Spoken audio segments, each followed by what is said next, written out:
देख रहे हैं सिटी इंडिया न्यूज चैनल हक की आवाज। पैराडाइज फंक्शन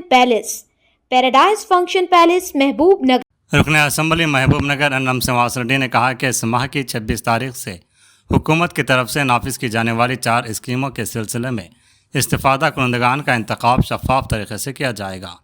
उन्होंने आज चाशंबे के रोज़ वार्ड नंबर 20 ब्राइड स्कूल के करीब मरलू के इलाके में मुनाकिद होने वाली प्रजापालना वार्ड सभा का ज़ाती तौर पर मुआयना किया और आवाम की तरफ से दी गई दरख्वास्तों को कबूल किया। उन्होंने इस मौके पर लोगों को रैतु भरोसा, इंदिरम्मा आत्मीय भरोसा, इंदिरम्मा घरों और नए राशन कार्ड जारी करने की स्कीमों के बारे में जानकारी दी। उन्होंने कहा कि हमारी हुकूमत का इरादा तमाम स्कीमों को मुस्तहिक़ीन तक पहुँचाना है।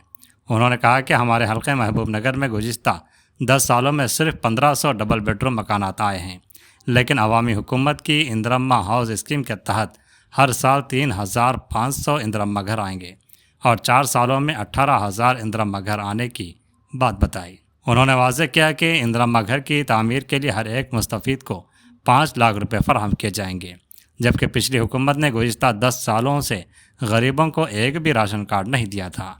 लेकिन इस अवामी हुकूमत में हर उस शख्स को राशन कार्ड दिया जा रहा है जो अहल है और ये एक मुसलसल अमल है। उन्होंने मज़ीद कहा कि जल्द ही राशन शॉप्स और सरकारी हॉस्पिटलों में बारीक चावल की तकसीम की जाएगी। इस मौके पर सदर नशीन बल्दिया Anand Goud, MUDA chairman Laxman Yadav, DCC general secretary Siraj Khadri के अलावा कांग्रेस कायदीन और दीगर मौजूद थे।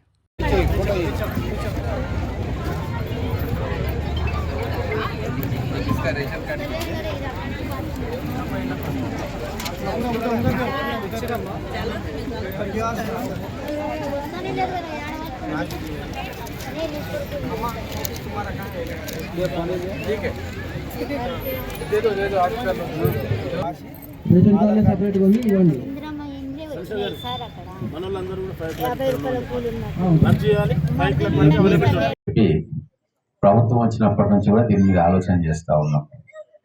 ఎన్నోసార్లు అప్లికేషన్స్ తీసుకున్నాం. మొట్టమొదటిసారి మేము అధికారంకి వచ్చిన తర్వాత అప్లికేషన్ తీసుకొని ప్రతి వార్డుకు పోయినాం. వాటన్నిటిని కూడా దరఖాస్తులు తీసుకొని వాటన్నిటిని కంప్యూటరీకరణ చేసినాం. అయినా కొంతమంది మిగిలిపోయిండ్రు. మళ్ళీ ఫ్రెష్గా మున్సిపాలిటీల్లో అప్లికేషన్ ఇచ్చుకోమని చెప్పినాం. ఇంకా కొద్దిమంది మిగిలిపోయిండ్రు. ఇట్లా మళ్ళీ ఇప్పుడు ఫైనల్గా ఇవ్వాలని నిర్ణయం తీసుకొని మళ్ళీ ఒకసారి అప్లికేషన్ తీసుకుంటా ఉన్నాం. అర్హులైన ప్రతి ఒక్కరికి కూడా ప్రభుత్వ పథకం అందాలని చెప్పి ఎన్ని రకాలుగా అప్లికేషన్స్ తీసుకుంటా ఉన్నాం. ఇక పనికిమాలిన వాళ్ళు కొందరు అంటే ఎన్నిసార్లు అప్లికేషన్ తీసుకుంటారు అని, ఎన్నిసార్లు అంటే అన్నిసార్లు తీసుకుంటాం. ప్రజలు ఊర్లలోకి పోతారు, వేరే దగ్గరికి పోతారు, పనుల మీద ఉంటారు, ఒక రోజు ఇవ్వలేకపోతారు. ఓ వారం రోజులు గడువు ఉంటే ఆ వారం రోజులే ఎక్కడో బయటికి వెళ్ళి ఉంటారు. మరి వాళ్ళ పరిస్థితి ఏంటి? అందుకే తీసుకొని మళ్ళీ స్క్రూటనైజ్ చేస్తాం. ఒక నిరంతర ప్రక్రియగా ఇప్పుడు ఇస్తాం, ఎలిజిబుల్ ఉన్న వాళ్ళకి ఇప్పుడు ఇస్తాం, మళ్ళీ అప్లికేషన్ తీసుకొని మళ్ళీ ఇస్తాం. పెండ్లై వేరే ఇంటికి పోతారు, మరి వాళ్ళకి ఇవ్వద్దా? కాబట్టి పూర్తిగా ఆలోచన చేసి ప్రజాపాలన అని మేము ఏది అనుకుంటున్నామో నిజంగా ప్రజల వద్దకు పోయి పాలన చేయాలన్న ఉద్దేశంతో కార్యక్రమాలు చేస్తూ ఉన్నాం. కొద్దిగా ఆలస్యమైన పక్కాగా పకడ్బందీగా చేయాలని చెప్పి ఈ కార్యక్రమం చేస్తున్నాం. ఇండ్ల విషయానికి వస్తే 10 ఏళ్ళు గత ప్రభుత్వం 10 ఏళ్ళు అధికారంలో ఉంది. ఎంతమందికి ఇండ్లు ఇచ్చింది? 1500 మందికి. అంతకంటే ఎక్కువ ఏం లేవు లెక్కలు. మరి 1500 మందికి 10 ఏళ్లలో ఇచ్చి మీతో 10 సార్లు ఓట్లు ఇచ్చుకున్నారు. ఇస్తున్నాం అని చెప్పి ఆశ చూపించి ఇప్పుడు సంవత్సరానికి 3,500 ఇవ్వాలని నిర్ణయం తీసుకున్నాం. ఇందిరమ్మ ఇండ్లు అంటే డబ్బు మీకే ఇస్తాం, మీరు కట్టుకోమని. దీంట్లో ఇల్లు లేని వాళ్ళు స్థలం ఉంటే ఇమ్మీడియట్ గా కట్టుకోవచ్చు. స్థలం లేని వాళ్ళకు నెక్స్ట్ ప్రిఫరెన్స్ లో వస్తుంది. కాబట్టి మొత్తం కూడా ఈ 4 సంవత్సరాల్లో 18,000 నుంచి 20,000 ఇండ్లను ఈ 4 సంవత్సరాల్లో మేము ఇవ్వబోతా ఉన్నాం. ఎక్కడ 10 సంవత్సరాల్లో 1,500 ఇండ్లు, ఎక్కడ ఈ 5 సంవత్సరాల్లో అంటే ఒక సంవత్సరం మొత్తం విధి విధానాలు ఖరారు చేయడానికి, ఫండ్స్ మొబిలైజ్ చేసుకోవడానికి, ఇవన్నిటికీ మాకు టైం పట్టింది. ఇక రాబోయే 4 సంవత్సరాల్లో దాదాపుగా 18 నుంచి 20,000 ఇండ్లు మన ఒక్క నియోజకవర్గానికే వస్తాయి.